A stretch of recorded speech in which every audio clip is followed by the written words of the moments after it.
тек өтірік ақпар береміз. Өткен жыл келгенде көрдік қой, ауданның әкімі алдындағы баяндама жасады, Жандос Еркінбекұлының алдында. 486 гектар жерге картоп егіп жатырмыз. Ондай болатынымызды қайда, сол қаяқта қазір? Айттық, өтірік цифрды қойын арада деп. Оны қате деп 486 мың деп қойған. Оны бүкіл елде екпейді. Келгелі осыны айтып жатырмыз. Елді еңбекке баулайық, сонда дұрыс болады. Бағада тұрақтанады, сұраныс азаяды. Балдарымыз да бұзақылыққа бармайды. Кешегі Қазалыдағы сияқты. Өйткені әке-шешесіне көмектессе, шаршап жатады, азанда қайтадан соған кетеді. Сабақтан тыс уақыт кездерде. Солай өсті ғой көп кісілер. Сіздер басқа аудандармен салыстырғанда төменсіздер, шынын айту керек. Нарада біз бір-бірімізді мақтап кету үшін жиналып отқан жоқпыз. Кемшіліктер болса, соны қарап, талдап, соны шешу үшін жиналып отырмыз.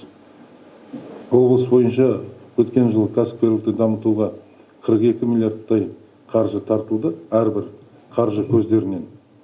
Соның сіздердің елді мекендерге қарасты, ауданға қарасты 3,9 миллиард теңгесі қаралған. Бұл Қармақшы ауданына аз деп есептеймін. Осы қаражатты көбейту керек. Сен енді былтыр жылдың аяғында келдің. Биылғы жыл осы қаражатты көбейту керек, жұмыс жасау керек. Түсінікті ме? Мына былтырғы жылдың көрсеткіштері бойынша мына Иркөл, Ақжар, Дауылкөл, Алдашбай, Ақын, Қуандария ауылдық округтеріне гранттық қаржыландырудан бөлек кәсіпкерлік бастамаларда бірде-бір мемлекеттік қолдау шаралары жүргізілмеген. Ол не деген сөз? Сіздер жобасын базыңыздар.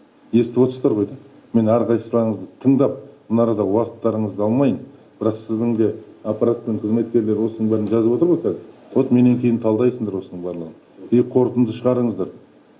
Тағы да айтамын, шығармайтын әріптестермен амал жоқ, қоштасуға тура келді. Осы кезге дейін уақыт беріліп болды, танысып болдың, 4-5 ай енді болды, шешім қабылдау керек, бітті. Біз осы жерге банктың өкілдерін де жібердік, несие корпорацияларында өкілдерін жібердік, осы жерде араларды, семинарлар өткізді, түсіндіру жұмыстарын жүргізді. Жұмыс істеу керек қой ары қарай. Біз өзімізді айтып жатырмыз, жақсы жоба болса, біз Байқоңыр әлеуметтік кәсіпкерлік корпорациясы арқылы да қолдауға дайынбыз.